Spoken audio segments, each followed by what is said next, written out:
నమస్తే, నేను Prem. Welcome to Khyathi connects. AP రాజకీయాల్లో సంచలన మలుపులు. రోజుకో కొత్త అప్డేట్ తో హీట్ ఎక్కుతున్న పొలిటికల్ వాతావరణం. ఒకవైపు కూటమి ప్రభుత్వం దూకుడు, మరోవైపు ఈడీ ఎంట్రీతో వైఎస్ఆర్సీపీ కీలక నేతల గుండెల్లో రైలు పరిగెడుతున్నాయి. గత ప్రభుత్వ హయాంలో దేశవ్యాప్తంగా దుమారం రేపిన రఘురామకృష్ణంరాజు కస్టోడియల్ టార్చర్ కేసు, రాష్ట్ర ఖజానాను గొల్ల చేసిన లిక్కర్ స్కామ్, ఈ రెండు వ్యవహారాలు ఇప్పుడు సంచలనంగా మారాయి. ఐపీఎస్ అధికారుల నుంచి మాజీ మంత్రుల వరకు చట్టం ఉచ్చుబిగిస్తుంది. ఇప్పటికే కీలక అరెస్టులు జరగగా అసలు సూత్రధారుల వేటలో దర్యాప్తు సంస్థలు స్పీడ్ పెంచాయి. ఈ నేపథ్యంలో ఏపీ పోలీస్, ఈడీల తదుపరి టార్గెట్ ఎవరు? రాబోయే రోజుల్లో ఏపీ రాజకీయాలపై ఇవాల్టి పాయింట్ ఆఫ్ వ్యూలో చూద్దాం.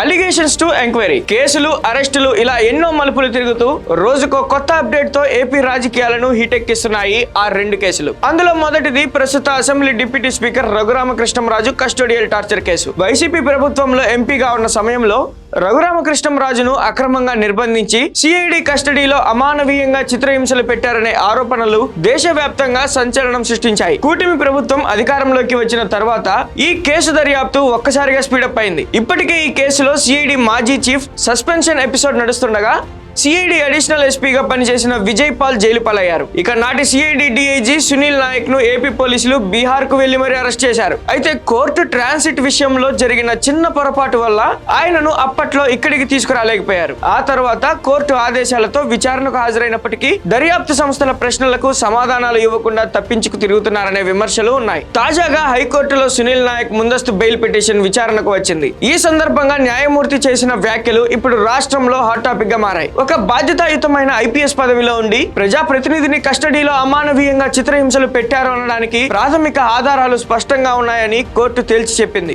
అంతేకాదు, చట్టాన్ని కాపాడాల్సిన అధికారే నేరానికి ఒడిగడితే ఆయనకు పార్లమెంటుపై దాడి చేసిన ఉగ్రవాదులకు తేడా ఏముంటుంది అంటూ హైకోర్టు అత్యంత సీరియస్ కామెంట్స్ చేసింది. కోర్టు వ్యాఖ్యల నేపథ్యంలో సునీల్ నాయక్ అరెస్ట్ లేదా లొంగుబాటు తథ్యంగా కనిపిస్తోంది. ఒకవేళ సునీల్ నాయక్ ను పోలీసులు కస్టడీలోకి తీసుకుని విచారిస్తే ఈ కేసు మరిన్ని సంచలన మలుపులు తిరగడం ఖాయం. కస్టడీలో రఘురామను టార్చర్ పెడుతున్నప్పుడు ఎవరికి వీడియో కాల్ చేశారు, ఎవరి ఆదేశాల ప్రకారం ఈ హింస సాగింది అన్న ప్రశ్నలకు సమాధానాలు లభిస్తే గత ప్రభుత్వంలో కీలక పాత్ర పోషించిన పెద్దల మెడకు ఉచ్చు బిగుసుకోవడం ఖాయంగా కనిపిస్తోంది. ఇక ఏపీని కుదిపేస్తున్న మరో కీలక కేసు లిక్కర్ స్కామ్. కూటమి సర్కార్ పవర్ లోకి వచ్చిన తర్వాత ఏర్పాటు చేసిన సిట్ ఈ కేసులో ముమ్మర విచారణను జరిపి ఛార్జ్ షీట్ కూడా దాఖలు చేసింది.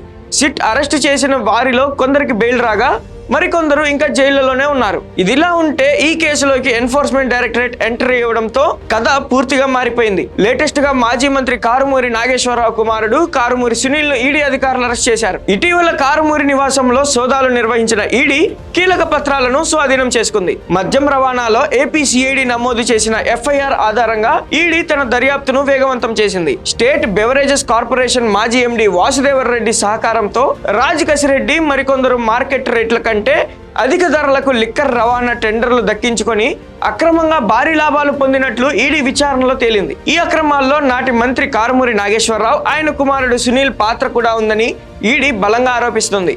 దాదాపు 10 కోట్లకు పైగా నగదు కారుమూరి కుటుంబానికి అందినట్లు ఇప్పటికే అరెస్ట్ అయిన నిందితులు ఇచ్చిన వాంగ్మూలంలో పేర్కొన్నారు. కుమారుడి అరెస్ట్ అనంతరం మాజీ మంత్రి కారుమూరి నాగేశ్వరరావుకు ఈడీ నోటీసులు జారీ చేసింది. ఈ నెల 23న విచారణకు హాజరు కావాలని ఆదేశించింది. మద్యం రవాణా కేసులో ఆయన ప్రమేయంపై ఈడీ అధికారులు గట్టిగానే నిలదీసే అవకాశం ఉంది. లిక్కర్ స్కామ్ కేసులో ఇప్పుడు వైసీపీ ప్రజా ప్రతినిధుల వంతు మొదలైందనే టాక్ రాజకీయాల వర్గాల్లో వినిపిస్తుంది. ఇప్పటికే ఈ కేసులో మిథున్ రెడ్డి అరెస్ట్ కాగా ఆయనకు కోర్టు షరతులతో కూడిన బెయిల్ ఇచ్చింది. ఇప్పుడు కారుమూరి నాగేశ్వరరావు వంతు వచ్చింది. కుమారుడి అరెస్ట్ తర్వాత తండ్రికి కూడా ముప్పు పొంచి ఉందనే చర్చ ఇప్పుడు నడుస్తుంది.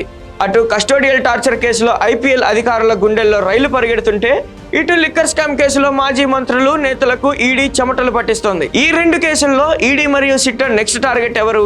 చట్టం తన పని తాను చేసుకుపోతుంటే రాబోయే రోజుల్లో ఏపీ రాజకీయాల్లో ఇంకా ఎన్ని సంచలనాలు నమోదు కానున్నాయి అనేది ఇప్పుడు అత్యంత ఉత్కంఠభరితంగా మారింది. Thank you for watching Khyati connects.